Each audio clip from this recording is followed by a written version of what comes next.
Hello and welcome to the program UFO Warning. In this episode, we're talking about what is MK Ultra and why does it matter? That's correct. What is MK Ultra and why does it matter? And I know some people are thinking, well, this is a UFO podcast. Why are you talking about MK Ultra for? It's more of this conspiracy stuff. It's really not. It's not a conspiracy anymore. I mean, it's well documented and it's come up in the news just recently with some more congressional hearings about the CIA taking possibly a Nazi scientist, some of our own scientists, and coming up with this crazy mind control program. That's what the MK stands for. And what that means for us as citizens of this country, to my mind, it's just stunning proof that the deep state is here and that it's real. And that's important because we're talking about disclosure all the time. And if we're going to have a discussion about disclosure and have an honest discussion about it, we have to have a discussion about who's disclosing what. Are we talking about an above-the-board government that we can all see, or do we have this underlying operation going on? And I think this MK Ultra is just clear and present evidence that there's something beneath the surface that's really not that appealing, but we need to rip the Band-Aid off and take a look. Now, I ran this through AI, quite a bit of stuff I've come across. It says Project MKUltra remains one of the most infamous intelligence operations in U.S. history. It was a covert research program run by the Central Intelligence Agency between 1953 and 1973 that sought to discover methods of controlling, influencing, or manipulating human behavior. While many conspiracy theories have grown around MK Ultra over the past 50 years, the existence of the program itself is not in dispute. It has been confirmed through declassified CIA documents, congressional investigations, Inspector General reports, and sworn testimony. That's from the House Oversight Committee. Somebody's come in before Congress and they've said, yes, this is what happened. They've produced a document showing we had this secret program going on, the secret mind control program, and it ran from at least 1953 to 1973. Some think a lot longer, possibly still going on in some form. Today, MK Ultra has returned to public attention because Congress has reopened questions surrounding the program. New historical documents continue to emerge, and historians argue that many important records remain classified or were deliberately destroyed. They wouldn't even have to destroy them. They could just put them off to one of these government contractor sites. We'd never be able to get a hold of them. Now it goes on, it says, Origins of MK Ultra. MK Ultra was officially authorized in April 1953 by CIA Director Allen Dulles. You might remember that Allen Dulles, I believe, had quite a conflict with John F. Kennedy. Kennedy wanted to shut the CIA down. I think he said smash it into a million pieces. The project emerged during the height of the Cold War. Following the Korean War, American intelligence officials became convinced that the Soviet Union, Communist China, and North Korea had developed sophisticated brainwashing techniques after several captured American prisoners appeared to confess to war crimes or adopt communist viewpoints. Whether these fears were exaggerated or not, they convinced CIA leadership that the United States had to determine whether human behavior could be scientifically controlled before America's adversaries mastered such techniques. The agency established MK Ultra under the direction of CIA chemist Sidney Gottlieb, who became the central figure in the program for the next 2 decades. According to the Harvard Kennedy School paper, Mind Control, Past and Future, MK Ultra reflected the broader Cold War belief that psychology, pharmacology, hypnosis, and neuroscience might someday produce techniques capable of influencing memory, loyalty, interrogation, and even personality itself, rather than being a single experiment. MK Ultra became a massive umbrella program composed of numerous independent research projects. Now, I think it's important to point out that likely the soldiers that seem to be mind controlled by the North Koreans are actually, in effect, the Chinese. It wasn't so much a a complicated mind control program as it was just beating the living you-know-what out of somebody and traumatizing them so much that you're able to fill their head with whatever you want. This goes along with this whole idea of cognitive dissonance. In very simple, nonviolent terms, if you think of the hypnotist, what's going on there? Well, the hypnotist has a swinging pocket watch or pendulum. The hypnotist talks to somebody in a smooth, calming voice. And then there's a sudden little interruption, a finger snapping or a code word or something. And what that does is it creates an instance of cognitive dissonance in the human brain. You're going along, your brain's following a pattern, and then there's a sudden disruption in that pattern. What you know is truth, what you know is reality, is suddenly disrupted with an event that doesn't fit in. And so that creates a space. And that creates a space where a human is highly suggestible. You see this a lot with, especially people if they go through a divorce. Say they've been married for a long time and maybe the marriage hasn't even been that good, but there's been a certain level of stability to it because they came home to the same person every night. So their brain has been accustomed to a certain routine. And then suddenly they come home one night and the husband or wife is gone. Boom, out of here. All of a sudden, they have a lot of cognitive dissonance to deal with because they've been living their life in a certain pattern for a long time, maybe years. And then suddenly there's been an abrupt change. This can also happen if somebody dies. But then you have all the trauma of the grieving to go along with it. So these people, when this happens, they're extremely vulnerable. You've heard of people talk about the rebound effect. Well, what's this person doing with that person? Well, because just after that breakup, a person's experiencing extreme cognitive dissonance. They're vulnerable. They're vulnerable to all kinds of wacky things, whether it's another person coming into their life who's even more destructive, whether it's a really bad business decision, whether it's running off and joining just the wildest religious cult you can imagine, or maybe they have profound personality changes, and that's a result of this cognitive dissonance. Things are going along, and all of a sudden there's this really completely unexpected change. Probably should have been expected, but it wasn't. And so when these guys were taken in POWs, okay, sure, they've been in a war zone. They've been in some pretty high-stress environments. But then all of a sudden they're a POW. They're in a cell somewhere, and they're being tortured. And this creates a space for cognitive dissonance. And for some people, everybody reacts differently. And some people become way more suggestible. Just like some people with hypnosis, some people can be hypnotized very easily, and some people really can't be hypnotized at all. It's how we respond to this cognitive dissonance. And so I think when they saw these guys, on with the videos coming back of them espousing communism and this and that, the CIA read into this whole mind control thing about, boy, we can sure do that. And they could have done a lot of that without all the drugs.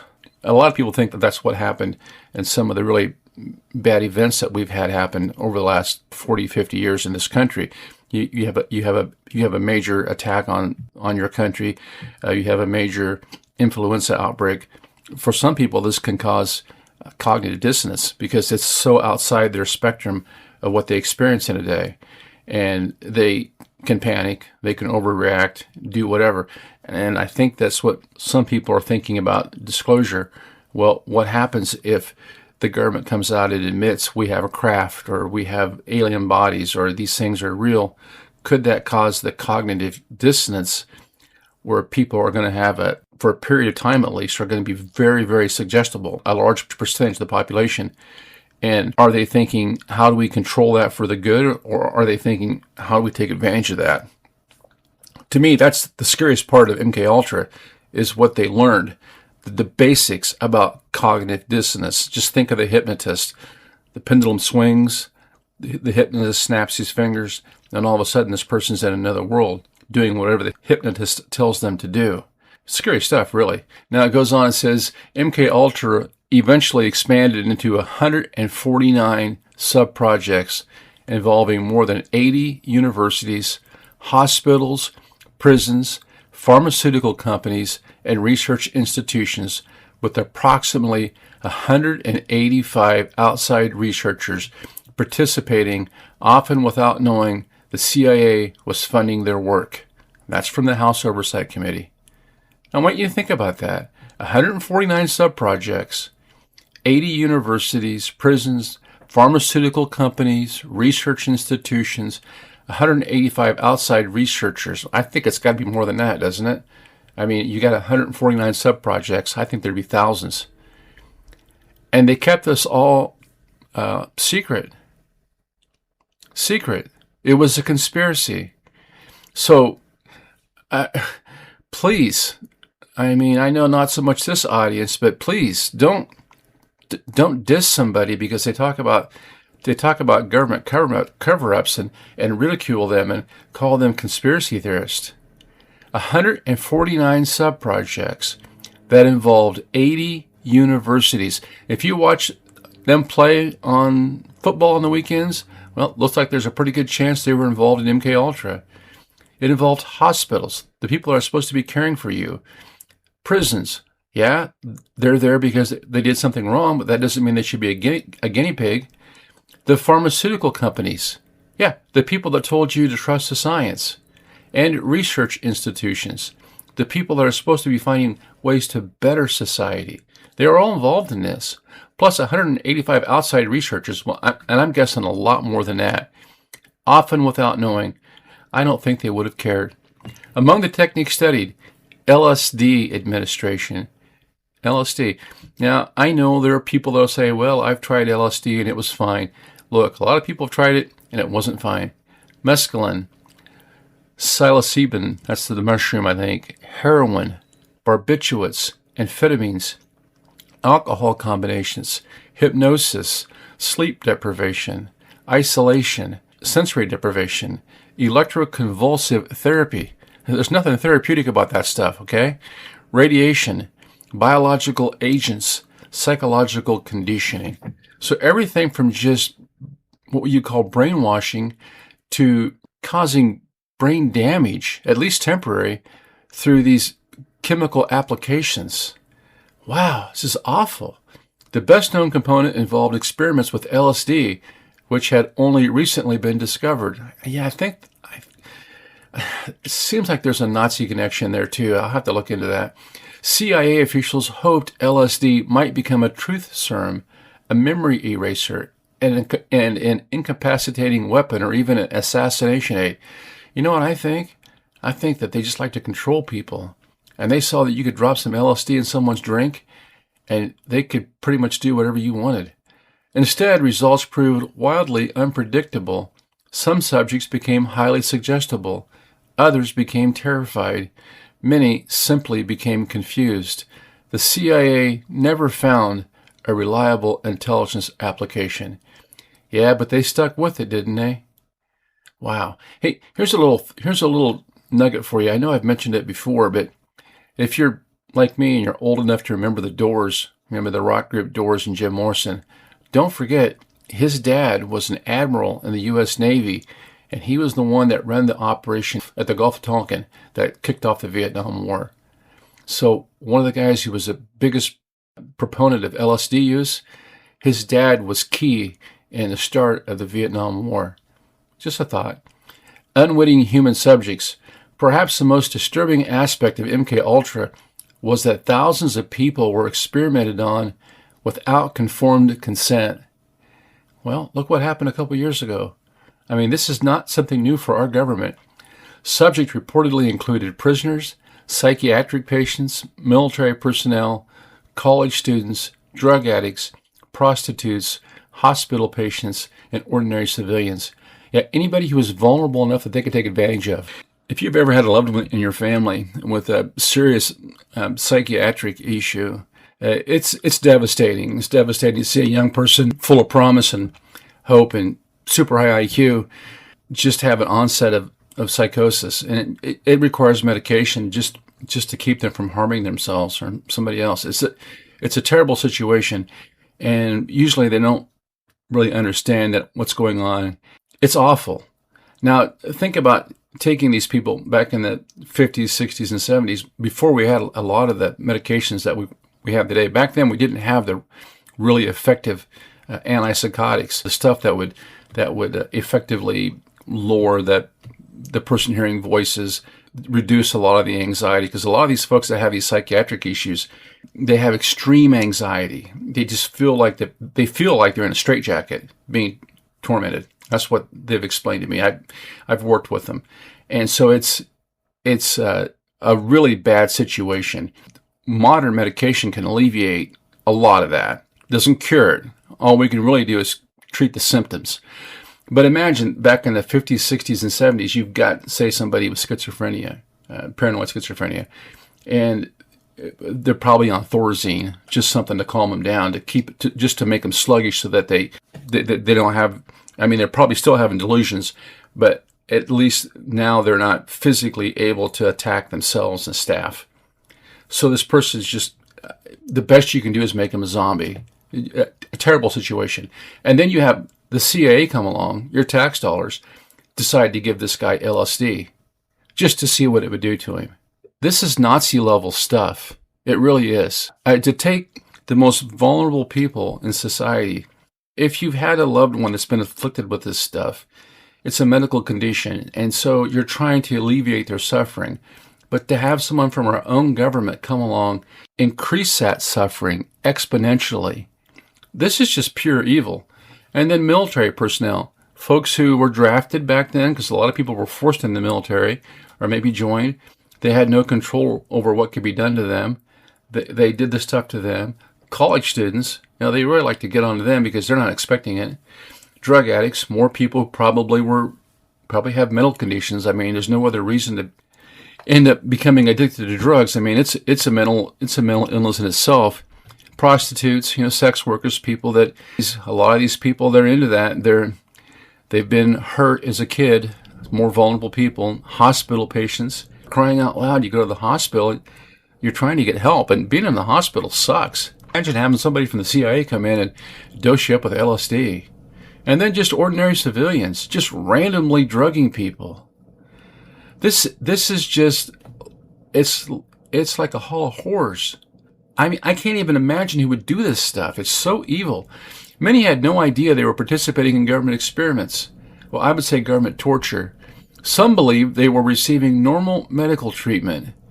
Others were secretly dosed with LSD during social encounters. This lack of informed consent later became the central criticism raised by congressional investigators. That violates every part of the U.S. Constitution and human decency you can imagine. These people are monsters. They should have been prosecuted and sent to prison for life. Goes on, it says Operation Midnight Climax. One of MKUltra's most notorious projects was Operation Midnight Climax. The CIA established secret apartments in places including San Francisco and New York City.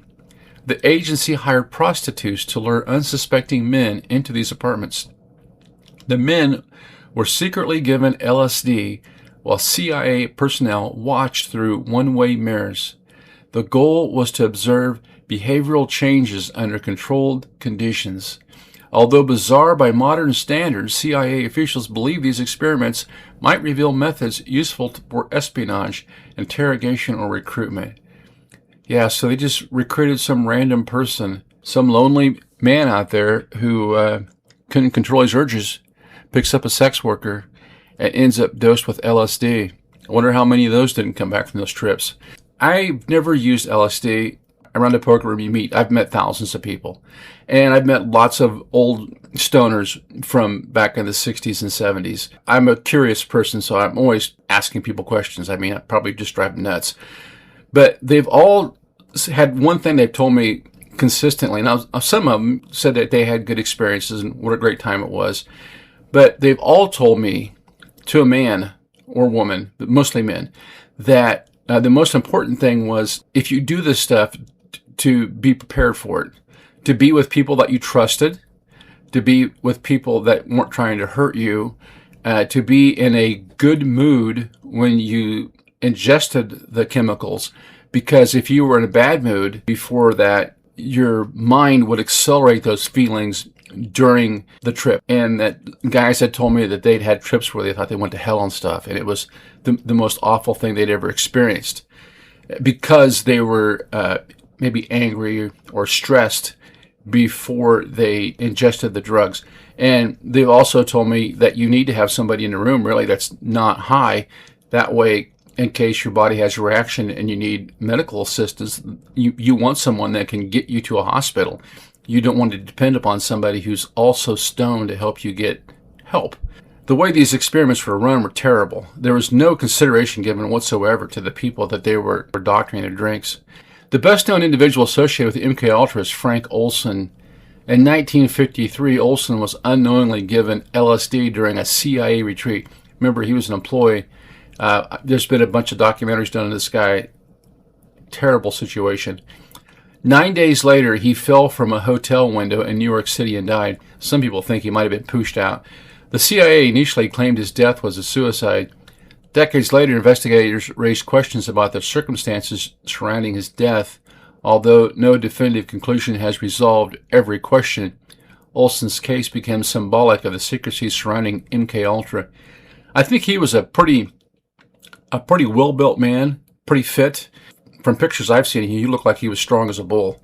And I suspect maybe they give this guy, who I don't think had ever done any kind of drugs, and he could have had a bad trip from this stuff. And maybe he became psychotic, which is a normal reaction for a lot of people. Maybe a struggle ensued, and they pushed him out the window because he got the better of him. I don't know. Either way, terrible, terrible situation. Why so little documentation exists? One of the biggest obstacles to understanding MKUltra is that most records no longer exist. In January 1973, outgoing CIA Director Richard Helms ordered the destruction of MKUltra files. According to recently highlighted congressional testimony and CIA records, approximately 152 boxes of documents were destroyed before investigators could review them.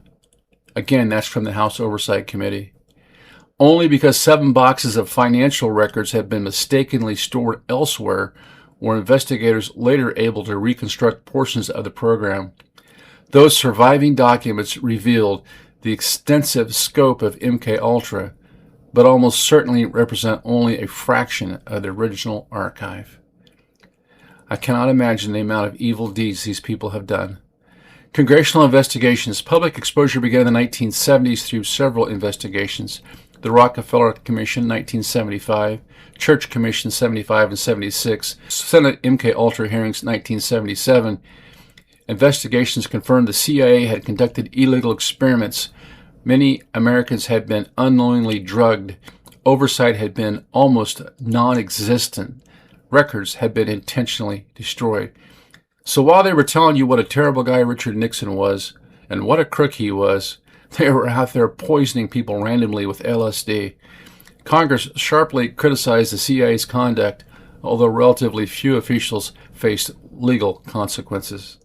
We'll finish up here with the conclusion to this really disturbing topic, I think. It says MKUltra is no longer a conspiracy theory. It is a well-documented chapter in U.S. intelligence history. Between 1953 and 1973, the CIA funded a vast network of secret experiments designed to explore whether drugs, hypnosis, psychological conditioning, and other methods could influence or control human behavior. Many of these experiments were conducted without informed consent, violating ethical and legal standards. Although the program failed to achieve reliable mind control, it left a lasting legacy of secrecy, destroyed records, and damaged public trust. The recent congressional hearing and newly highlighted archival materials are not evidence of a revived MKUltra program. Rather, they reflect a renewed effort to understand what happened, determine whether additional records can be released, and assess how intelligence agencies should be held accountable for one of the most controversial covert programs in American history. Well, I want you to think about really the crimes against humanity that these people committed, even though they're telling us it was 50, 60, 70 years ago. Drugging people without their consent or knowledge, using everyone from inmates to psychiatric patients, people, the most vulnerable people among us, people in hospitals, just the awful things they did in an attempt to gain a formula to control the minds of people. Now remember, this is the intelligence community. The same community that now tells us that they're former employees who still have routine visits with them and have to take polygraphs to make sure they aren't spilling the beans, like Lou Elizondo. I think Christopher Mellon worked for him. A lot of these guys, man, deep ties to the intelligence community. And now we're supposed to depend upon them for disclosure. Not me. Anyway, I hope you liked the program. If you did, don't forget to hit like, follow, subscribe. Doesn't cost a dime. As always, thanks to the folks that support the program financially. It really helps. Until next time, this is UFO Warning. Over and out.